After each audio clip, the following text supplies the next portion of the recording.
Imagine burning through $6.4 billion in a single year, fighting massive logistical problems, dealing with lawsuits over the physical infrastructure needed to power your AI systems, and somehow still being viewed by the market as one of the frontrunners of the internet's future.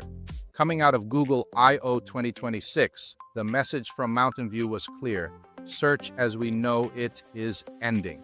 The intern goes to the library, finds the book, reads it, summarizes it, compares it to other sources, buys the item you need, drafts the email, sends the update, and maybe does all of that while you are asleep. That is why this is not just a product update, it is a direct threat to the old web funnel.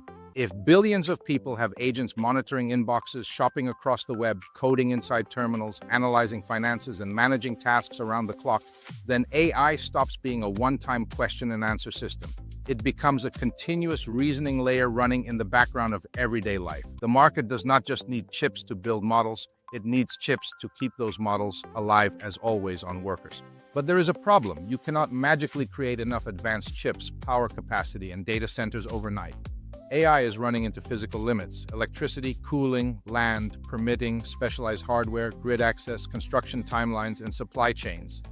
A top AI lab paying another AI competitor more than $1 billion every 30 days simply to access compute. The question is no longer just which cloud provider do you use. The question is, who has the chips, who has the power, and who can keep the machines running? If compute is the scarce resource, then owning compute turns you into the toll road. OpenAI's reported path toward a massive IPO would not just be a normal public offering, it would be a market-defining event.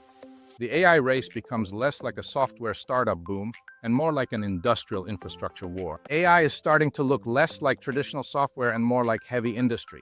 That is a huge leap in trust. It is one thing to let AI generate a song or draft a caption. It is another thing to let it see your financial life and make recommendations that could affect your money. The big picture is this: AI is evolving from passive software into proactive infrastructure. The old internet waited for you to search, click, browse, and decide. The new internet is starting to act for you. That is extremely powerful, but it also centralizes control. If one company's agent becomes your gateway to the web, that company controls more of your attention, your data, your decisions, and your relationship with digital life. The companies that win this race will not simply be the ones with the best chatbot. They will be the ones that control the agents, the infrastructure, the trust layer, and the business model around autonomous digital labor. Because this is not just another chapter in the AI hype cycle. This is the beginning of a new internet architecture. One where software does not just respond but acts. One where compute becomes strategic territory. One where trust becomes the main product.